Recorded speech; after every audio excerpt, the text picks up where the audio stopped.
में लोकसभा का 5वां चरण है, मतदान चल रहा है। उत्तर प्रदेश की 14 लोकसभा सीटें जहां पर वोटिंग चल रहा है और आपको ग्राफिक्स लगातार दिखा रहे हैं लगभग कितने परसेंटेज वोटिंग परसेंटेज रहा अभी तक का। फिलहाल आपके सामने है, आप देखिए तमाम जो दिग्गज है उनकी किस्मत आज ईवीएम में कैद हो जाएगी और अभी तक का वोटिंग परसेंटेज क्या रहा है और किन किन सीटों पर इस वक्त क्या हालात है वो आपको लगातार दिखा रहे हैं। अमेठी में वोटिंग चल रही है, रायबरेली में वोटिंग चल रही है।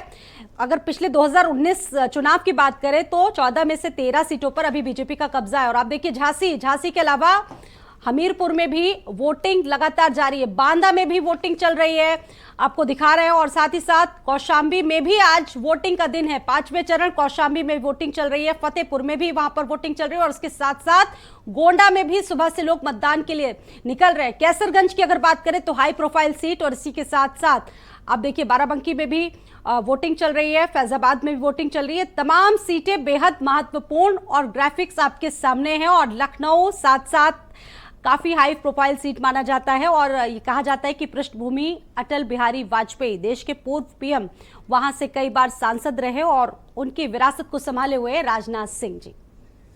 और वोटिंग परसेंटेज हमीरपुर में अभी तक क्या रहा आपके सामने है, 9 बजे तक का 13% हमीरपुर में वोटिंग परसेंटेज रहा, 13% अभी तक रहा है। और बात अगर गोंडा की करे जाए तो 9.55% वोटिंग हुए, लगभग 10% रहा वोटिंग परसेंटेज गोंडा का। बात अगर लखनऊ की जाए तो लगभग 11% के आसपास अभी 9 बजे तक यहां पर वोटिंग परसेंटेज रहा है। लखनऊ में 11% के आसपास रहा है वोटिंग परसेंटेज अभी तक का। और अगर जालौन की बात की जाए तो यहां पर कुछ बढ़ा, 12.8% वोटिंग परसेंटेज 9 बजे तक का रहा है। ये 5वां चरण है, 14 सीटें, 144 प्रत्याशी। बात अगर अमेठी की जाए, स्मृति ईरानी चुनावी मैदान में है और 13% वोट यहां पर अभी तक हुआ है। बात बांदा की जाए तो 14% वोटिंग परसेंटेज रहा। कौशाम्बी में 10% जो वोटिंग परसेंटेज है वो 9 बजे तक का रहा है। चुनावी जो आंकड़े हैं 9 बजे तक के वो आपको बता रहे हैं। रायबरेली की बात करें तो राहुल गांधी चुनावी मैदान में अपनी किस्मत को आजमा रहे हैं। और देखिए लखनऊ की अगर बात करें तो राजनाथ सिंह के साथ साथ रविदास मेहरोत्रा और बसपा के सरवर मलिक चुनाव में उतरे हैं। तो बेहद मुकाबला दिलचस्प लखनऊ की अगर बात करें। और इसी के साथ साथ तमाम जोरदार कोशिशें की गई, आपने देखा होगा तमाम रोड शो किए गए, रैलियां की गई। लखनऊ का रण बेहद दिलचस्प है। और जैसा कि जिक्र मैंने किया कि अटल बिहारी वाजपेयी की विरासत यहां से और राजनाथ सिंह लगातार तीसरी बार सांसद, क्या लखनऊ का प्यार इस बार इनको मिलेगा? और उनको टक्कर दे रहे हैं समाजवादी पार्टी के कई बार विधायक रहे रविदास मेहरोत्रा। देखिए अगली सीट जिसका जिक्र, राहुल गांधी रायबरेली चुनावी मैदान में अपनी किस्मत को आजमा रहे हैं और उनके साथ साथ बीजेपी के भी जो दिग्गज हैं चुनावी मैदान में उतरे हुए हैं। फिलहाल आपके सामने ग्राफिक्स के जरिए आपकी सहूलियत के हिसाब से ये ग्राफिक्स आपको दिखा रहे हैं और अगली बड़ी खबर आपको बता रहे हैं परसेंटेज से जुड़ी। 9 बजे तक जो वोटिंग परसेंटेज रहा है 12.89। मोहनलालगंज की बात करें तो 13% मतदान हुआ है। लखनऊ में 10.39% मतदान हुआ है। बात अगर रायबरेली की जाए तो 13.60% वोटिंग परसेंटेज। अमेठी में लगभग 13% मतदान होने की बात अभी तक 9 बजे तक का जो आंकड़ा है वो सामने आया उसमें हुआ है। जालौन में 12% और झांसी में अगर बात की जाए तो 14% मतदान हुआ है। हमीरपुर में 13.61% मतदान हुआ है। तो तमाम दिग्गज और इसी के साथ साथ अमेठी और रायबरेली दोनों ही उत्तर प्रदेश की हॉट सीटों में आते हैं जहां पर 5वें चरण में मतदान चल रहा है। पिछले चुनावों की अगर बात की जाए तो कांग्रेस अमेठी में हार गई थी और इस बार वहां से स्मृति ईरानी अपनी चुनावी किस्मत को आजमा रही हैं। तो फिलहाल आपके सामने तस्वीरें हैं तमाम शहरों से जहां जहां पर भी वोटिंग इस वक्त चल रही है और कई बूथों पर तो इस वक्त लंबी लंबी कतारें लगी हुई है। भीषण गर्मी उसके बावजूद भी मतदाताओं का हौसला कम नहीं हो पा रहा है और लोकतंत्र के इस महापर्व में अपनी भागीदारी को सुनिश्चित करने के लिए हर एक वो मतदाता अपने घरों से निकला है जो एक बड़ा बदलाव चाहता है। और भारत समाचार भी अपने तमाम दर्शकों से अपील करेगा कि आप भी अपने घरों से निकले जरूर और एक प्राउड वोटर बने जरूर। मैदान में तमाम दिग्गज है, कौन किस पर भारी है 5वां चरण तय कर लेगा। 5वां चरण कहा जा रहा है कि काफी निर्णायक है, जहां लखनऊ में राजनाथ सिंह, रविदास मेहरोत्रा और इसके अलावा तमाम उत्तर प्रदेश में केंद्रीय मंत्री हैं जिनकी साख दांव में लगी। केंद्रीय मंत्री राजनाथ सिंह, स्मृति ईरानी और साथ साथ कौशल किशोर सिंह जो केंद्र में मंत्री हैं उनकी किस्मत पूरी तरीके से आज मतदाताओं के हाथ में है। अगर पांचवें चरण की बात हम कर लें तो 144 उम्मीदवार चुनावी मैदान में अपनी किस्मत को आजमा रहे हैं।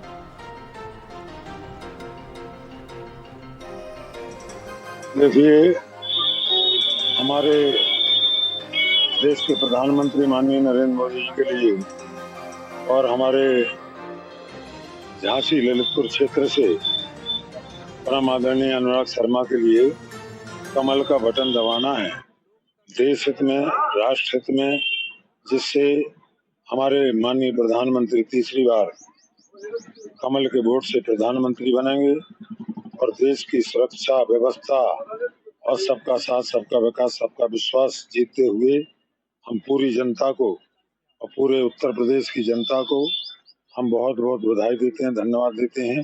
कमल का बटन दबाएं और देश हित में राष्ट्र को बनाएं। तो ये पांचवा चरण है जिसकी चर्चा हम लोग लगातार कर रहे हैं और एक वरिष्ठ पैनल, तमाम खास लोग हमारे साथ इस पैनल में जुड़ चुके हैं। सबसे पहले रूबरू करा दूं, संजय चौधरी जी हमारे साथ, बीजेपी से प्रवक्ता, बहुत स्वागत और धन्यवाद। रोहन सिंह जी हमारे साथ, प्रवक्ता कांग्रेस से, बहुत स्वागत। और साथ साथ सुधीर पवार जी हैं मेरे साथ, समाजवादी पार्टी से हमारे स्टूडियो में जुड़ चुके हैं, बहुत धन्यवाद आपका। राघवेंद्र कुमार द्विवेदी जी हैं, प्रवक्ता सुभा सपा से, बहुत स्वागत। और वरिष्ठ पत्रकार हमारे साथ रजा रिजवी जी भी जुड़ चुके हैं। आप सभी का बहुत बहुत धन्यवाद और अभिनंदन हमारी इस चर्चा में जुड़ने के लिए। और देखिए, आज बात हो रही है पांचवें चरण की। पांचवा चरण कितना निर्णायक साबित होता है। सबसे पहले तो रजा रिजवी जी, मैं आप ही के पास आऊंगी। इस चुनाव को आप कैसे देख रहे हैं? पांचवा चरण है, बीते 4 चरणों को भी देखा, कम वोटिंग परसेंटेज रहा, ये पांचवा चरण क्या कहता है? देखिए, पांचवा चरण भारतीय जनता पार्टी के लिए बहुत अहम है। इसलिए अहम है कि 14 में से जो है भारतीय जनता पार्टी के पास जो है 13 मेंबर ऑफ पार्लियामेंट थे, खाली एक आप छोड़ दीजिए रायबरेली, वो कांग्रेस के पास थी, तो इसलिए बहुत अहम है। और पांचवा चरण है तो 5 मंत्री भी इस क्षेत्र से लड़ रहे हैं। जालौन से भानु प्रताप जी और जो है साध्वी निरंजन जो है फतेहपुर से, तो पांचवा चरण 5 मंत्री भी।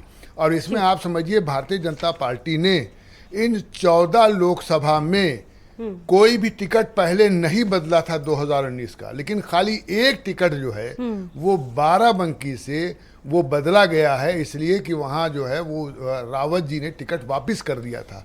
तो वहाँ टिकट कोई ये है कि खाली एक यही बाराबंकी सीट, राजरानी वाली सीट जो है वो खाली भारतीय जनता पार्टी ने अपना टिकट बदला है। और हारी हुई सीट पर भी रायबरेली से दिनेश प्रताप को दोबारा उन्होंने उतारा है।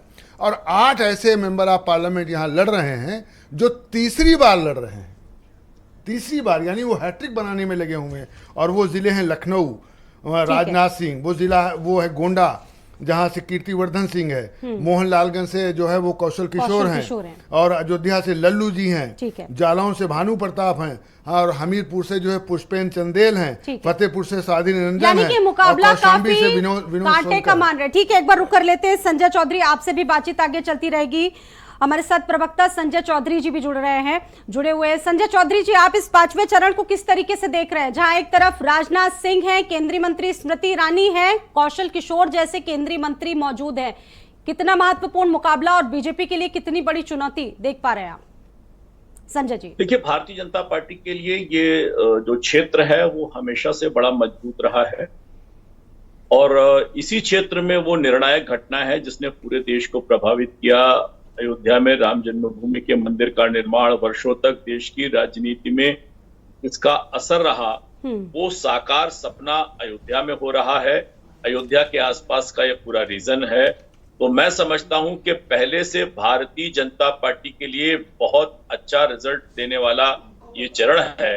और पिछली बार 14 में से 13 सीट जीती थी। निश्चित रूप से भारतीय जनता पार्टी इस बार 14 की 14 सीट जीतकर भगवान राम के लिए अपनी बधाई देगा और निश्चित रूप से हम 100% जीत के साथ अपने इस क्षेत्र में, जिसमें हम परंपरागत रूप से बहुत मजबूत रहे हैं, बहुत बेहतर परिणाम के साथ आएंगे जो देश की राजनीति में निश्चित तो ये भी मान रहे हैं संजय चौधरी जी कि ये जो मुकाबला है पांचवें चरण में, तो कुछ सीटें ऐसी जो बहुत इजी हैं, लेकिन ये मुकाबला उतना इजी भी नहीं है बीजेपी के लिए। कड़ी टक्कर देखने को मिल रही है, नेक टू नेक फाइट देखने को मिल रही है। देखिए, मुझे लगता है कि जो फाइट देख रहे हैं वो जमीनी हालात से परिचित नहीं है। समाजवादी पार्टी का बसपा से गठबंधन टूटना, ये बताता है कि 12.5% का तो सीधे सीधे लॉस है। लोकदल का उनके साथ से निकलकर भारतीय जनता पार्टी में आना, महान दल का भी उनका साथ छोड़ देना, भाजपा को समर्थन देना, सुभाषपा का उनका साथ छोड़कर भारतीय जनता पार्टी का पे आना, मुझको लगता है कि जो जमीन के हालात हैं वो बता रहे हैं कि विपक्ष का सुपड़ा साफ होने में कोई भी कहीं भी किंचित मात्र भी संदेह नहीं है। निश्चित रूप से 100% जीत के साथ इस क्षेत्र की जनता राम जन्मभूमि के मंदिर के निर्माण के लिए, गरीबों के कल्याण के लिए, आगे बढ़ते देश के लिए, विकसित भारत के लिए और ईमानदार नेतृत्व और बेदाग सरकार के लिए निश्चित रूप से भारतीय जनता पार्टी के साथ में खड़े होकर आगे बढ़ते हुए देश के लिए मर लगाएंगे। यानी कि ये 5वां चरण आप मान रहे हैं कि आपके लिए पूरी तरह से निर्णायक साबित होगा। ठीक है, हमारे साथ प्रवक्ता जुड़े हुए हैं रोहन सिंह जी कांग्रेस के। रोहन जी, आप इस 5वें चरण के मुकाबले को किस तरीके से देख पा रहे हैं? क्योंकि अभी आपने सुना संजय चौधरी जी को, वो कह रहे थे कि जितने भी पुराने सहयोगी हैं विपक्ष के, उन्होंने विपक्ष का साथ छोड़ दिया है, हमारे साथ आ गए और अब ऐसे में मुकाबला हमारे लिए और इजी बन गया है, कोई चुनौती नहीं है हमारे पास में। क्या कहेंगे जल्दी से? संजय भैया राजनीति कर रहे हैं, उनको पता है टीवी की मजबूरियां हैं। जमीन पर हालात ये हो गया है कि पिछड़ा और जो दलित वर्ग है पूरा इनसे दूर जा चुका है। बसपा के जिलाध्यक्ष का वीडियो वायरल हुआ है, इनके साथ एलाइज खड़े नहीं होना चाहते, गांवों में वोट मांगने घुस नहीं पा रहे हैं। बेरोजगार पूछ रहा है, 2 करोड़ रोजगार का वादा करे थे, 100 स्मार्ट सिटी बना रहे थे, बुलेट ट्रेन चला रहे थे, किसानों की आय दुगनी कर रहे थे, उस पर कोई बात नहीं करते, सिर्फ हिंदू मुसलमान पर करते, जिससे जनता भी उब चुकी है। जनता भविष्य के लिए देख रही है। राहुल जी की धनलक्ष्मी योजना और तमाम सारे जो भारत के लेके जो विजन है, जो भारत का जो डेमोग्राफिक डिविडेंड है, उसका सही उपयोग हो सके, लोग सही फिर से रोजगार मिले, अपने जीवन में आगे बढ़ सके, इस दिशा में प्रयास कर रहे हैं। इसलिए जो पोलिंग में जाएगा, जो लोग मोबिलाइजेशन है, जहाँ पर 5 इस चरण में जिस तरह से जो इलाके हैं, वो लोग इस विकास की रेस में बहुत पीछे छूट गए। उत्तर प्रदेश ऑलरेडी पीछे है। रायबरेली और अमेठी जैसी महत्वपूर्ण हॉट सीटें हैं, वहां को लेकर क्या स्थिति है आप लोगों की? रायबरेली और अमेठी दोनों का आपको ग्राउंड फीडबैक आपको भी मालूम होगा, सब लोगों को, उत्तर प्रदेश सभी को पता है कि रायबरेली क्या, तो हम लोग मार्जिन की बात कर रहे हैं कि कितनी बड़ी मार्जिन होगी। और अमेठी में स्मृति ईरानी जी चुनाव हार रही हैं। अमेठी उत्तर प्रदेश में और भारत में भारतीय जनता पार्टी का वाटरलू साबित होने वाला है। स्मृति ईरानी जी अगर चुनाव हार जाती हैं, उनकी कैबिनेट मिनिस्टर हैं, नरेंद्र मोदी जी की खास हैं। स्मृति ईरानी तो बार बार कहती हैं कि नामदार वर्सेस कामदार की लड़ाई है। ये घमंड की और उनकी है, ये उनके ये घमंड जो है वो पूछिए अमेठी की किसी से भी पूछिए, लोग बताएंगे। तो ये नामदार कामदार की बात नहीं है। ठीक है, सुधीर पवार जी भी मेरे साथ समाजवादी पार्टी से जुड़े हुए। सुधीर पवार जी, इस 5वें चरण की अगर हम बात करें तो आप लोगों ने भी खूब प्रचार किया, समाजवादी पार्टी और कांग्रेस ने मिलकर खूब प्रचार किया, तमाम रैलियां की गई इस 5वें चरण के लिए। इस 5वें चरण के मुकाबले को आप कैसे देख रहे हैं, जहां पर 14 में से 13 सीटें तो बीजेपी के कब्जे में और 1 रायबरेली सीट की बात करें तो वो कांग्रेस के खाते में? ये मुकाबला किस तरीके से देख रहे हैं आप लोग? अब की बार कोई मुकाबला ही नहीं है जी। अब की बार भारतीय जनता पार्टी किसी मुकाबले में नहीं है, क्योंकि जो मुद्दे उठा रहे जो भाजपा के नेता हैं, चाहे वो प्रधानमंत्री जी हों चाहे योगी जी हों, वो जनता के साथ मेल नहीं खा रहे। उनकी समस्या दूसरी है। ये अलग बात है कि 2019 का चुनाव दूसरे तरीके का था, लेकिन ये चुनाव जनता ने अपने हाथ में ले लिया और जनता इस चुनाव को लड़ रही है, अपनी समस्याओं पर लड़ रही है। हम तो उनके साथ खड़े हुए, उनकी समस्याओं के साथ खड़े हुए। तो हमें ये बिल्कुल अभिमानी है कि ये चुनाव जनता का है, जनता लड़ रही है और जनता ही भारतीय जनता पार्टी को हराने जा रही। हम लोग उसके साथ में हैं, जनता के साथ में हैं। दूसरा जो हमारे मित्र भाजपा के कह रहे थे, इस वक्त रक्षा मंत्री राजनाथ सिंह क्या कुछ कह रहे हैं, एक बार देखते हैं। वो वोट डालने के लिए, माफ कीजिएगा, पहुंचे इस वक्त रक्षा मंत्री राजनाथ सिंह वोट डालने के लिए पहुंचे। देखिए, तमाम दिग्गज वोट डालने के लिए इस वक्त पहुंच रहे हैं और तमाम तस्वीरें भी आपको दिखा रहे हैं और रक्षा मंत्री राजनाथ सिंह भी अपने मताधिकार का प्रयोग करने पहुंचे हैं। देखिए, ये तस्वीरें हैं। लखनऊ से सांसद हैं और बीजेपी ने तीसरी बार राजनाथ सिंह को मौका दिया है। और लखनऊ की अगर बात करें तो मुकाबला काफ़ी इम्पोर्टेंट है बीजेपी के लिए, क्योंकि लगातार तीसरी बार तो यहाँ से चुनावी रण में उतरे हैं राजनाथ सिंह और ऐसे में बीजेपी का ये दावा है कि लखनऊ में विकास से जुड़े तमाम कार्य राजनाथ सिंह के रहते संपन्न हुए और ऐसे में बीजेपी ने तीसरी बार भी राजनाथ सिंह जो देश के रक्षा मंत्री हैं उनको उतारा है। वहीं समाजवादी पार्टी की बात करें तो रविदास मेहरोत्रा उनके सामने। आप देखिए बूथ पर किस तरह की तमाम व्यवस्थाएं भी की गई हैं और राजनाथ सिंह पहुंच रहे हैं अपने मताधिकार का प्रयोग करने के लिए। एक तरफ राजनाथ सिंह और दूसरी तरफ समाजवादी पार्टी के रविदास जो मेहरोत्रा हैं, कड़ी टक्कर। और जहाँ एक तरफ बात की जाए राजनाथ सिंह के समर्थन में तमाम रैलियां हुई, मुख्यमंत्री योगी आदित्यनाथ के साथ साथ प्रधानमंत्री नरेंद्र मोदी ने भी तमाम जनसभाएं की। रविदास मेहरोत्रा के पक्ष में अखिलेश यादव ने तमाम रैलियां की और इस वक्त पहुंचे हैं बीजेपी से राजनाथ सिंह जो सांसद भी है यहाँ से, और इस बार फिर से बीजेपी ने अपना उम्मीदवार बनाया है, अपना विश्वास इन पर जताया है और तीसरी बार लखनऊ से उतारा है। पिछले 3 चुनावों की अगर बात करें तो कभी हार का सामना नहीं किया। और पैनल हमारे साथ मौजूद हैं, वरिष्ठ पत्रकार भी मौजूद हैं और साथ ही साथ प्रवक्ता जुड़े हुए हैं तमाम राजनीतिक दलों के। और एक बार रुक कर लेते हैं संजय चौधरी जी का। संजय जी, राजनाथ सिंह जी पहुंचे हैं वोट डालने के लिए। देखिए, लखनऊ तो एक ऐसी सीट है जिसके बारे में किसी को कहीं भी कोई भी संदेह हो ही नहीं सकता है। ये लगातार 5 बार अटल बिहारी वाजपेयी जी इस पे जीते हैं, लालजी टंडन इस पर जीते हैं और 2 बार राजनाथ जी जीत रहे हैं, तीसरी बार फिर राजनाथ जी खड़े हुए हैं।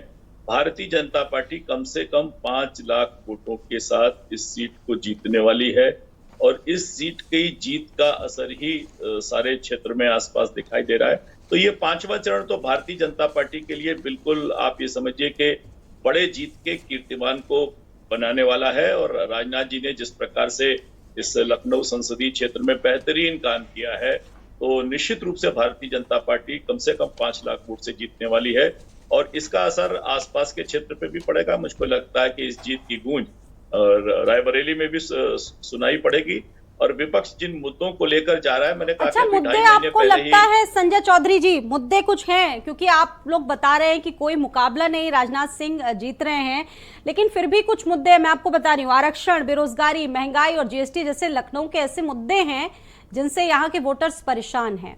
आपको लगता है ये मुद्दे हैं? ज्योति जी, ये महंगाई, ये आरक्षण, ये जातिगत जनगणना, इन्हीं मुद्दों को तो लेकर विपक्ष अभी 2.5 महीने पहले हुए 5 राज्यों के चुनाव में उतरा।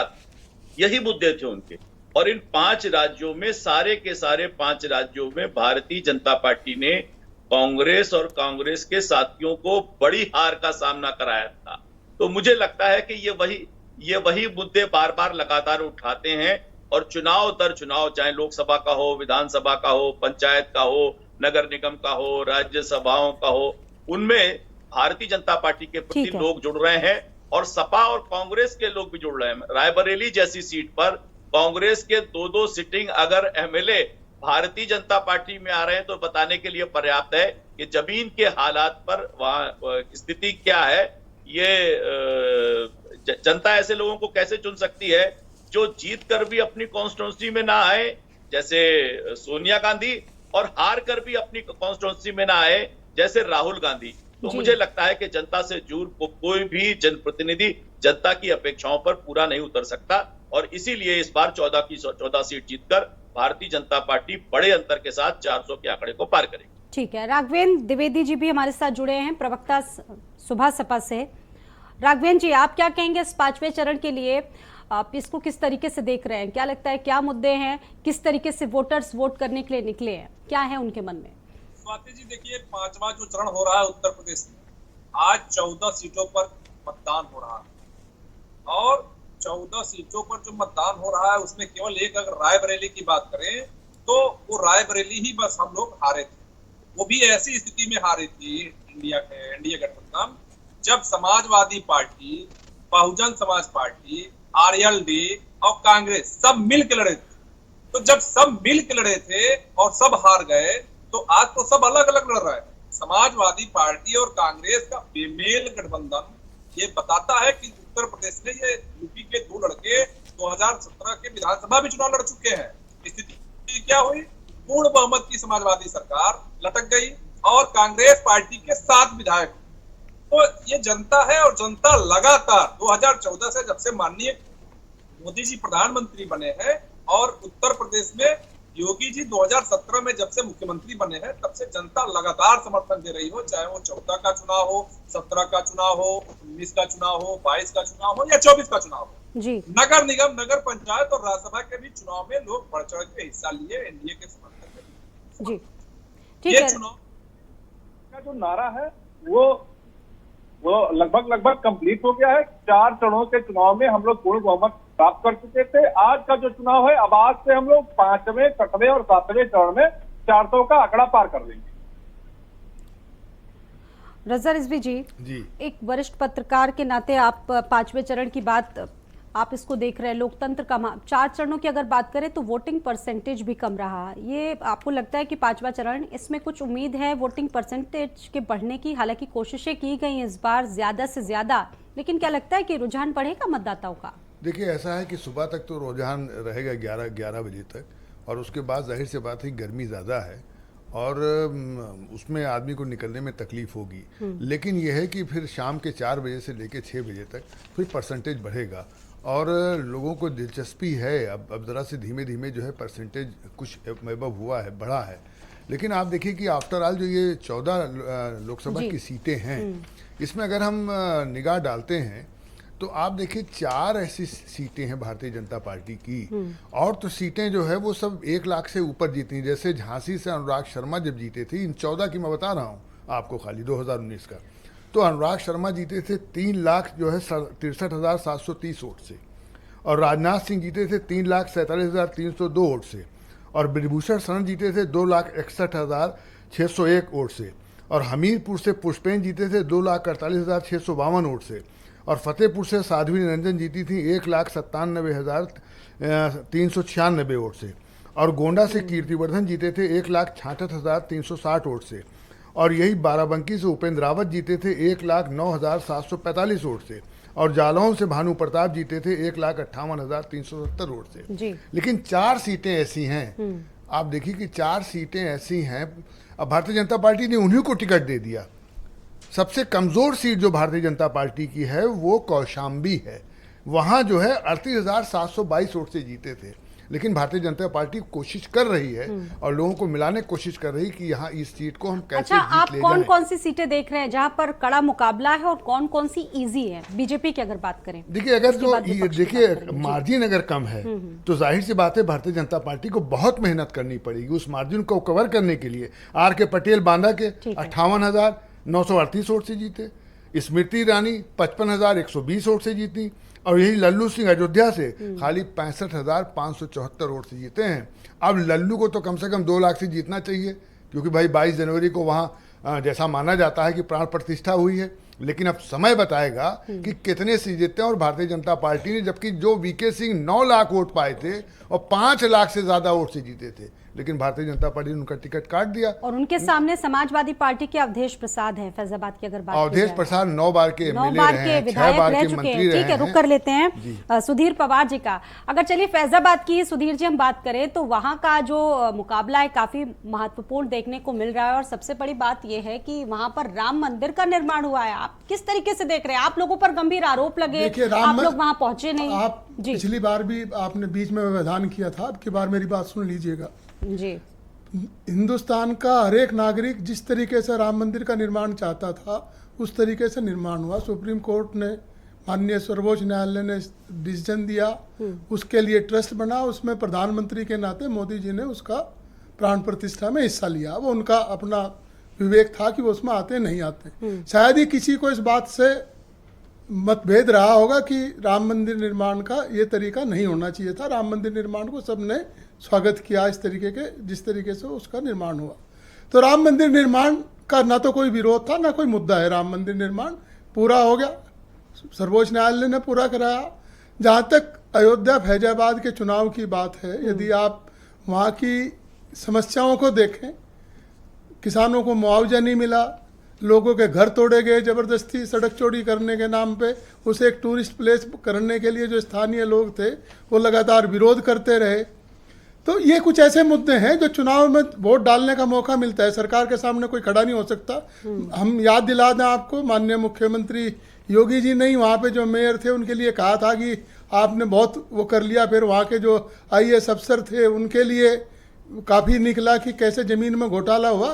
तो अयोध्या भारतीय जनता पार्टी के लोगों के लिए एक प्रॉपर्टी डीलर का प्रोजेक्ट है, उसमें उन्होंने पैसा कमाया, जनता में उसकी प्रतिक्रिया होगी। और जो हमारे एक चीज़ और परसों हम लोग पढ़ रहे थे, JP जो हमारे नड्डा जी हैं उन्होंने एक इंटरव्यू दिया, बड़े सीनियर लल्लू सिंह जी हैं, 5 बार के विधायक हैं, 2 बार के MP हैं, लेकिन उन्होंने कहा कि वो जो कुछ कहा उन्होंने वो अपने मन से कहा, भारतीय जनता पार्टी का उससे कोई संबंध नहीं है। तो यदि किसी प्रत्याशी को उस पार्टी का अध्यक्ष ये कह दे, ये बताइए कि ये चुनौती भरा लग रहा है, क्योंकि संजय चौधरी कह रहे हैं कि हमारे लिए संजय चौधरी क्या कह रहे हैं वो उनका विचार है, मैं उनके विचार आप लोग अपना बताइए ना। हम ये कह रहे हैं कि हम ये चुनाव जीत रहे हैं और हमें चुनाव जनता 14 सीटें 14 की 14 इजी लग रही हैं। हम 14 की 14 सीटें जीत रहे। ठीक है। रोहन सिंह जी जी सुना भी आपने अपने सहयोगी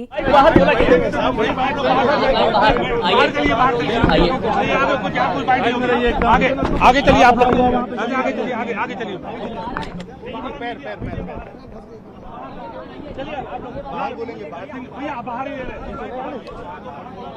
बच्चे हैं सांसद राजनाथ सिंह। ये सीधी तस्वीर आप देख रहे हैं बूथ से, जहां पर अपने मताधिकार का प्रयोग करने पहुंचे हैं राजनाथ सिंह। तो देखिए तैयारियां सभी पार्टियों की फुल, और ऐसे में तमाम दिग्गज चुनावी मैदान में अपनी किस्मत को आजमा रहे हैं। और लखनऊ से बीजेपी प्रत्याशी हैं राजनाथ सिंह, जो वोट डालने के लिए पहुंचे। बड़ी संख्या में उनके कार्यकर्ता नजर आ रहे हैं, उनकी पत्नी भी नजर आ रही है, और उनके सामने समाजवादी पार्टी से रविदास मेहरोत्रा उनको कड़ी टक्कर देते हुए दिख रहे हैं।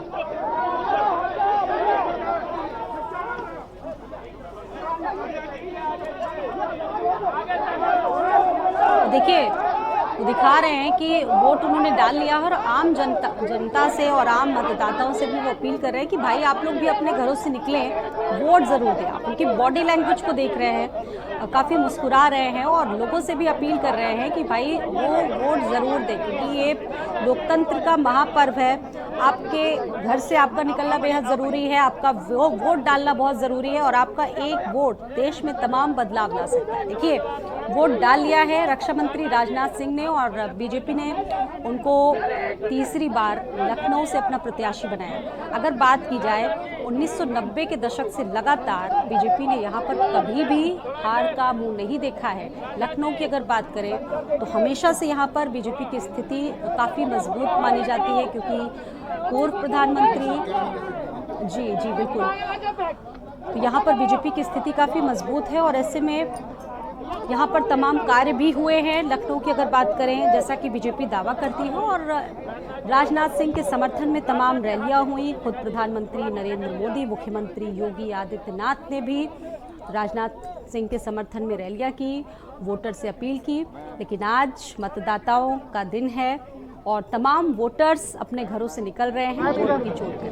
मैं देश के लखनऊ सहित मैं देश के सभी मतदाताओं से ये अपील करना चाहता हूँ कि वह आज के दिन अपने परिवार के सभी सदस्यों को साथ लेकर वह मतदान निश्चित रूप से करें, यही हमारी सबसे अपील है। और कोई बात पूछनी नहीं है ना? हो गया?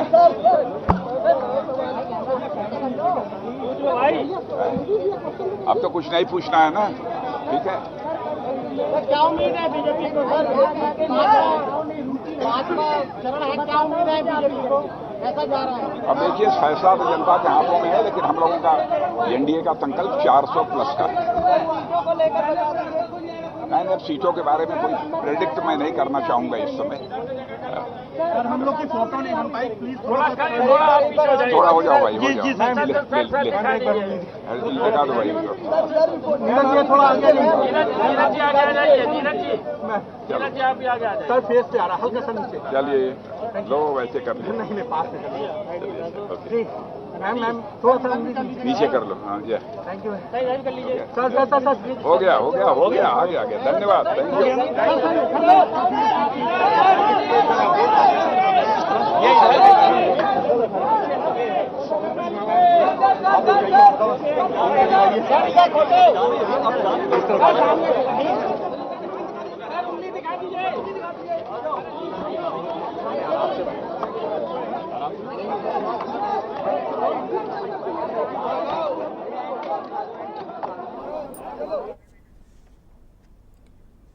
तो अभी आप रक्षा मंत्री राजनाथ सिंह को देख रहे थे, अपना उन्होंने वोट डाला और उसके बाद मीडिया से मुखातिब हुए और तमाम गेस्ट हमारे साथ जुड़े हुए हैं। एक बार रुक कर लेते हैं हमारे तमाम गेस्ट की तरफ, रुक करेंगे हम इस वक्त रोहन सिंह जी का। रोहन सिंह जी, आप अपनी बात उस वक्त कंप्लीट नहीं कर पाए, अपनी बात कंप्लीट कीजिए। जिस तरह से अभूतपूर्व है ये नरेंद्र मोदी जी का ये उत्थान, ये 2014 में जिस तरह से वो सेंट्रल स्टेज में आए, ये अभूतपूर्व है। तो जब हम लोगों ने जो देखा पॉलिटिक्स, जो लोग समझता है वो ये बात करते हैं कि बेस लाइन या जो पैमाने उन्होंने बदल दिए। 200 से ज़्यादा सीटें ऐसी थी जिन पे उनको 50% से ज़्यादा मतदान प्राप्त हुआ, वोट शेयर था।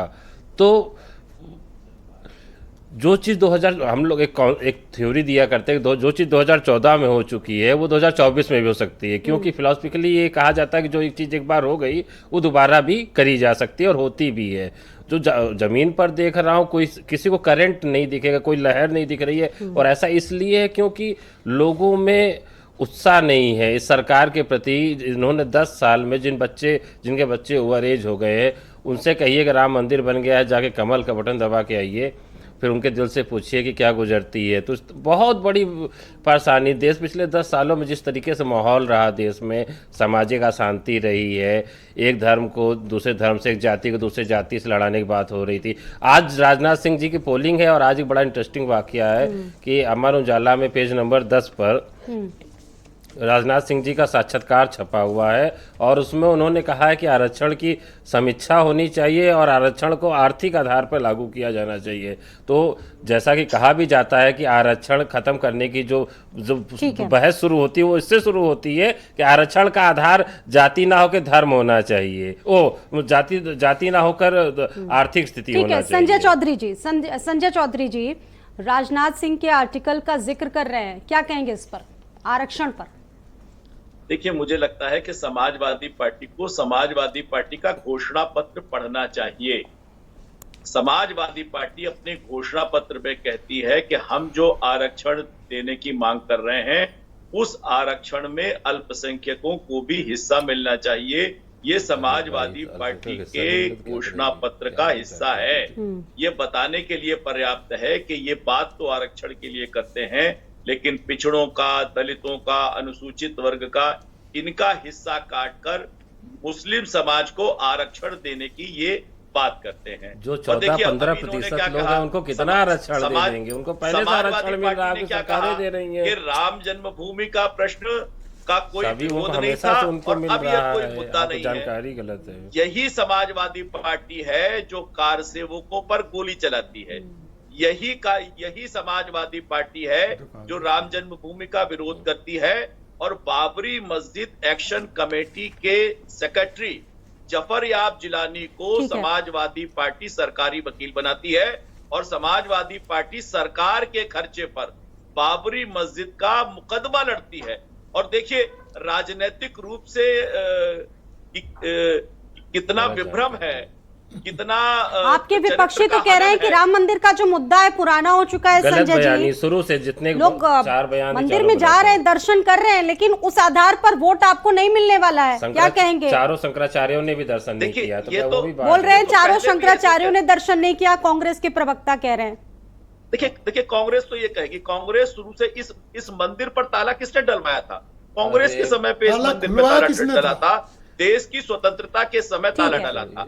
तो कांग्रेस तो हमेशा से देश की सनातन परंपरा का विरोधी रही है, सनातन संस्कार के विरोधी रहे हैं। और जब भी देश के संस्कृति पर की बात आती है, कांग्रेस निश्चित रूप से देश की संस्कृति पर देश की सनातन परंपरा पर हमला करती है, उत्तर से दक्षिण पर। लेकिन देखिए, कल तो अखिलेश स्टॉलिन क्या यादव कहते ने हैं? अखिलेश यादव जी ने भारत समाचार के कैमरे पर कहा कि जो लोग मंदिर तोड़वाने की बात करते हैं, सुप्रीम कोर्ट उन पर संज्ञान ले, कार्रवाई करे।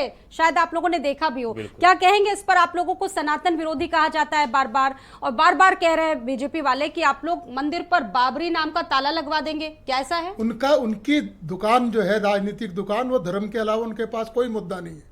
उन्हें हमारे जो मैनिफेस्टो है, जो हमारा संकल्प पत्र है, उसमें भी अल्पसंख्यक मुसलमान नजर आता है। उसमें भी याद है, यदि हम हिंदुस्तान के में रहने वाले सब लोगों की बात करते हैं तो उसमें भी उन्हें दिक्कत है। हम ये पार्टी, समाजवादी पार्टी और इंडिया गठबंधन हिंदुस्तान में रहने वाले हर एक आदमी के बारे में सोचता है। उसमें धर्म के आधार पर कोई भेद नहीं है, जाति के आधार पर कोई भेद नहीं है। जहाँ तक संविधान जो कहता है वो समानता की बात करता है, और समानता भारतीय जनता पार्टी वाले सबका साथ सबका विकास से नहीं आती। जब तक सब समान नहीं होंगे, सबका विकास कैसे हो सकता है? तो जब सबको समान करने के लिए जातिगत जनगणना भी होनी चाहिए, और उन्हें बराबरी में लाने के लिए सरकार की तरफ से एक प्रयास भी होने चाहिए। तो हमने इसीलिए कहा कि हम जैसे ही सरकार बनेगी, हम जातिगत जनगणना कराएंगे। हम कम से कम ये पता लगाएंगे कि असमानता कहाँ है और उसका क्या कारण है। उसमें आपको यदि दिक्कत होती है तो आप अपनी दिक्कत के साथ रहिए। भारतीय जनता पार्टी का जो भी मानना है, हमारे लिए सारे धर्म पूजनीय है। हम सब धर्मों का स्वागत करते हैं, लेकिन सबसे बड़ा धर्म हमारे लिए संविधान है। ठीक है, राघवेंद्र कुमार द्विवेदी जी, सबसे बड़ा धर्म संविधान है, विपक्षी पार्टियों के लोग कहते हैं। स्वाति जी, इनको ये नहीं भूलना चाहिए कि इन्हीं के सरकार में जो ये बात कर रहे हैं हिंदू धर्म के लोगों पर, तो इन्हीं के सरकार में मुख्यमंत्री जी अखिलेश यादव जी मुख्यमंत्री थे, और बनारस में किस तरह हमारे शंकराचार्य जी को पीटा जा रहा है, समाजवादी पार्टी की सरकार। और ऐसा नहीं है कि समाजवादी पार्टी की उत्तर प्रदेश में सरकार नहीं रही है और केंद्र में कांग्रेस की सरकार नहीं रही। हम और आप या कोई भी दर्शक भी देख रहे होंगे, जब हम किसी रेलवे स्टेशन पर खड़ा होते थे तो अलाउंस हर 5 मिनट में आता था कि किसी भी लावारिस वस्तु को न छुए, बम हो सकता है। वो कहाँ गया? वो सेंटेंस गायब हो गया रेलवे स्टेशनों से। यही सरकार है। पुलवामा आपके टाइम पर हुआ है, पठानकोट आपके टाइम पर हुआ है, ISI को बुलवाकर जांच आपने अभी उत्तर प्रदेश और दिल्ली के तमाम स्कूलों में सुनिए जरा सुन लीजिए, स्कूलों में भी इस तरह की खबरें चली। वो हालांकि अलग मुद्दा है, वो जांच का विषय है। खबरें चली वो अलग बात है, खबरें चली ना वो अलग बात है। अरे पुलवामा हुआ महाराज, रामपुर, पुलवामा पिछले 30 साल का सबसे बड़ा आतंकी हमला है हमारी आजमगढ़। मैं तो जमीन पे हूँ, एसी में नहीं रहता हूँ इन लोगों के जैसे, मैं जमीन पे हूँ। आजमगढ़ के लोग अपने आप को गौरवान्वित। अच्छा ये बताइए, ठीक है सारी बातें छोड़ दीजिए, 14 सीटें हैं इस बार, वोटर्स का मिजाज क्या देख रहे हैं? क्योंकि ओम प्रकाश राजभर तमाम रैलियां कर रहे थे, तमाम बातों का जिक्र उन्होंने किया। राघवेंद्र जी, आप बोल नहीं दे रही हैं सर, बोलिए ना, पूरा तो मौका दे रही हूँ आपको। और कैसे बोलने दें? मैं आधार कार्ड लेके जा रहा हूँ किसी होटल में, तो मुझे शक की निगाहों से नहीं देखा जा रहा है। ये बड़ी उपलब्धि मोदी जी की, योगी जी की और एनडीए सरकार की है। राजभर जी का जहां जहां डिमांड हो रहा है, जहां जहां मांग हो रहा है, वहां वहां रैली कर रहे हैं। और उत्तर प्रदेश के किसी भी सीट पर, गाजीपुर से लेकर गाजियाबाद तक, इनका खाता नहीं खुलने जा रहा है। अमेठी हारने के बाद जिस तरह राहुल गांधी जी वायनाड गए, वायनाड में भी इनको शक है। ठीक है, कम शब्दों में अपनी बात रखिए, क्योंकि बड़ा पैनल है, तमाम लोगों की बातें, सभी की बातें आना बहुत जरूरी है। वरिष्ठ पत्रकार रजा रिजवी जी, पुराने मुद्दे गिनाए जा रहे हैं राजनीतिक दलों की तरफ से, वर्तमान मुद्दों पर कोई बातचीत नहीं कर रहा। आज की जो तस्वीर आई है, कई जगह पर वोट बहिष्कार हुए हैं, कई जगह ईवीएम खराब हुई, उस पर सर कोई बात ही नहीं करना चाहता। देखिए, राजनीतिक दल जितने भी हैं बड़े होशियार होते हैं, और ये हम लोग कम बुद्धि के लोग ज़रा समझ नहीं सकते, क्योंकि वो लोग बहुत ही समझदारी से बात करते हैं, और उनका 24 आवर 24 घंटा उनके ये दिमाग में रहता है कि हम अपने वोटर को अपनी तरफ कैसे कर लें और सत्ता तक हम सत्ता नशीन हो जाएं। ये पूरा दिमाग रहता है, चाहे वो विपक्ष का हो, चाहे सत्ता पक्ष का हो, जितनी भी राजनीतिक पार्टियां हैं। तो वो बहुत समझ बूझ के, बहुत नाप तोल के बात करती हैं, कि हमें अब क्या कहना है क्या नहीं कहना है। जो बात नहीं है भाई चुनाव के अंदर, तो भाई सब यही कहना चाहिए कि साहब विपक्ष को तो वो चीज़ उठानी चाहिए कि साहब सरकार ने ये गलती कर दी, सत्ता पक्ष को ये कहना चाहिए कि साहब हमने जो है 10 साल में इतनी बड़ी बड़ी उपलब्धियां कर दी, और जाहिर सी बात है बुलेट ट्रेन चलाया और लोगों को अनाज दिया, बहुत बड़ी बड़ी भारतीय जनता पार्टी ने काम किया, उसको अच्छे तरीके से कहना चाहिए था। और हमें लगता है वो कहते तो उसकी और ज़्यादा अपीलिंग होती और मजबूती से आती।